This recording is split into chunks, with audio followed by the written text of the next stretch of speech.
Steve is in Burgess Hill. Steve, what would you like to say? Hi, good morning, James. Thanks for taking my call. I'd just like to raise a couple of points on the use of lethal force from the perspective of a former UK military serviceman, and also from I currently am a humanitarian aid security advisor. So doing the kind of work that the 3 men killed in Gaza were doing? Yeah, precisely, yeah. Okay, thank you. So take the first one, the use of lethal force. So in any type of military rules of engagement, it's driven into us through, repetitive training. You have to use the minimum force to save life.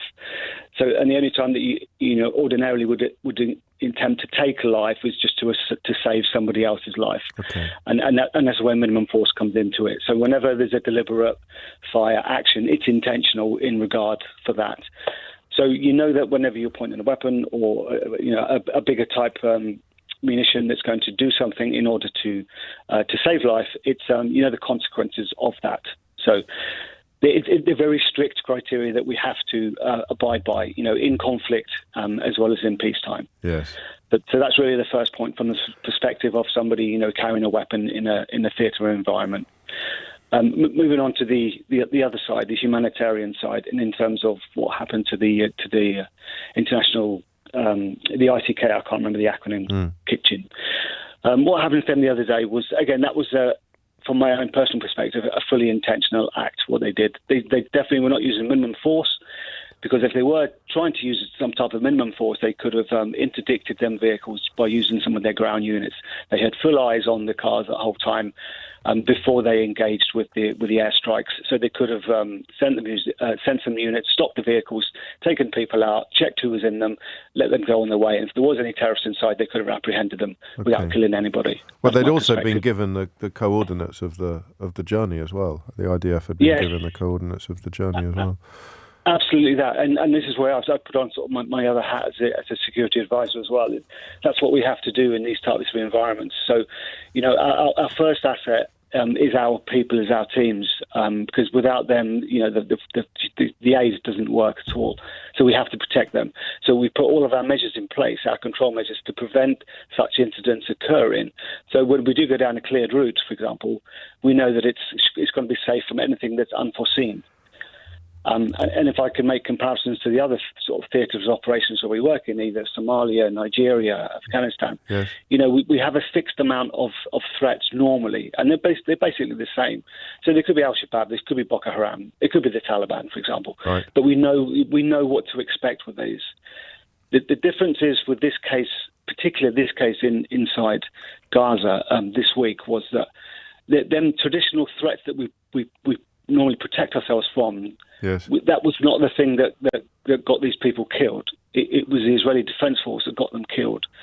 Now, we have literally no way of protecting ourselves from that, because ordinarily in the countries where we operate, the security forces and the local police are the people that are there to ensure our protection as well. Yes. But this has been inversed in this case. And that's the thing. And yet simultaneously, up to and including a former Prime Minister of Israel, I keep reading that they've done more than any other army in history to minimise civilian casualties and to ensure that the operations are undertaken with the preservation of life being prioritised at every turn, even as the numbers and analysis like yours suggests the polar opposite. It's a bizarre situation. It's clearly not true, though, as well, because I said this to your colleague as well. Yes. Ironically, and please don't criticise me for saying this, but ironically, I feel safe for our teams who are operating currently in Afghanistan at the moment, because we know that the security has been controlled by the Taliban, and although they have we have other risks that they're posed by them, what they don't do is they don't shoot us directly, and they don't drop bombs on us. We have other risks associated with them, but it's definitely not those. The ones that the humanitarians are facing in the Gaza Strip right now, and then to a lesser extent in the West Bank, are some of the people that are there in order to prevent us being attacked by terrorists, let's say. Yes. But there's nothing you can do about this. Nothing you can do about this. And they're causing a bigger problem for us. Yes. Steve, thank you. I'm going to move on because I have some breaking news, which is almost unbearably apposite. In fact, talking to Michael earlier, who was in Tel Aviv, the suggestion that I came pretty close to suggesting that I wouldn't be surprised if the IDF claimed that they thought they were Hamas terrorists in this convoy pretty soon. I didn't say it out loud because it may have been a little irresponsible, but I couldn't see any way out of the reality except to posit the possibility that, oh no, we thought there were some terrorists in that aid convoy. I can tell you that in the last few minutes, the Israeli Defense Force has issued a statement in which it claims that they believed there was a Hamas gunman. I'll read it to you. The event occurred on April the 1st, 2024, during an operation to transfer humanitarian aid from the World Community Kitchen to the Gaza Strip. The investigation found that the forces identified a gunman on one of the aid trucks, following which they identified an additional gunman. After the vehicles left the warehouse where the aid had been unloaded, one of the commanders mistakenly assumed that the gunmen were located inside the accompanying vehicles and that these were Hamas terrorists. The forces did not identify the vehicles in question as being associated with World Community Kitchen. Following a misidentification by the forces, remember they'd been given the coordinates of the journey, the forces targeted the 3 WCK vehicles based on the misclassification of the event and misidentification of the vehicles as having Hamas operatives inside them, with the resulting strike leading to the deaths of 7 innocent humanitarian aid workers.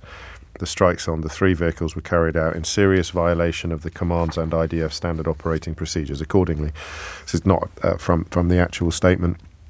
The IDF has said it's suspended senior officers from the unit involved in the incident from duty. So I'm afraid that would, under our earlier caller's definition, that would get filed under collateral damage, because if they say, oh no, we thought there was a terrorist in the car, then it becomes somehow justifiable. Dave suggests that the IDF is trolling the whole world now. But the speed with which that has happened, so shortly after I alluded to the possibility of it happening, the claim that, oh no, we thought there was an IDF person in the car. The speed is quite unnerving, actually, isn't it? It's 11:43. I'll squeeze in one more call on this, and then, of course, we will meet the young woman who's just been released from prison after refusing to fight in or serve in the IDF, an 18-year-old woman. Zara's in Southwark. Zara, what would you like to say? Good morning, James. Hello, Zara. Hello. I think basically, for me, having listened to all of this, as everything's been continuing, it's becoming increasingly clear that the sole aim or the sole purpose of Netanyahu was complete eradication. If there's nobody left, then there's not going to be anybody else who hates Israel or blames Israel for the death of their parents or their siblings or anything else like that.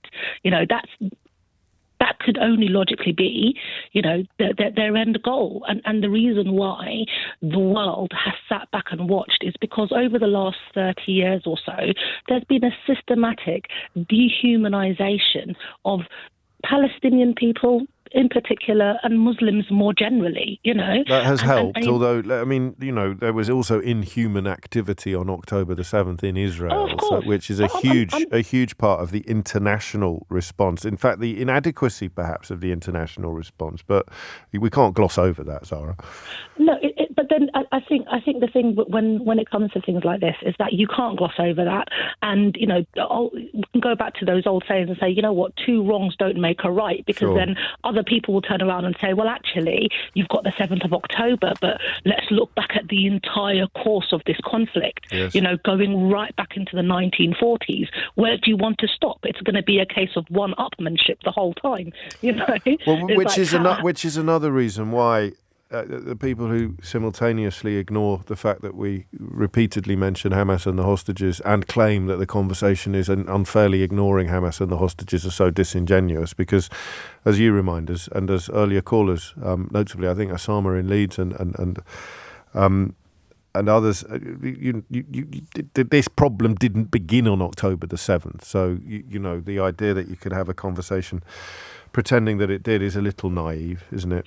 And that's it. And you know what? It's not going to end on October the 7th, because now I, as a mum, have my 8 and 9-year-old children coming to me and saying, Mummy, why don't people like Muslim people? Yeah. Mummy, why do they call us terrorists?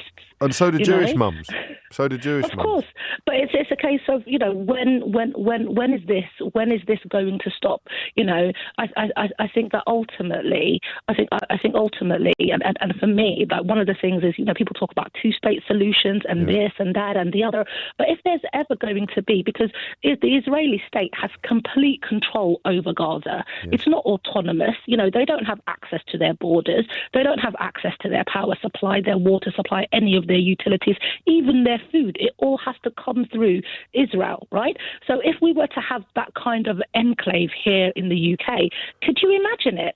You know, if we weren't all governed by the same set of laws and everything else, if the whole country, just give it a new name, I don't know, call it whatever you like, and make everybody a citizen and everybody equal, that's going to be the only way to fix this. Yeah, although God knows what would happen if you did that tomorrow. I do agree with you that seems, well, I've said many times, there are three outcomes here. Either one side eradicates the other, or the other side eradicates the other, or both sides somehow find a way of living in peace and harmony. Don't forget, you could get suspended from the Labour Party. You could get suspended from Keir Starmer's Labour Party for calling for Palestinian and Jewish people to live in peace from the river to the sea. If your name was Andy MacDonald, happily he's been reinstated. But another illustration perhaps of where Western politicians were when this began.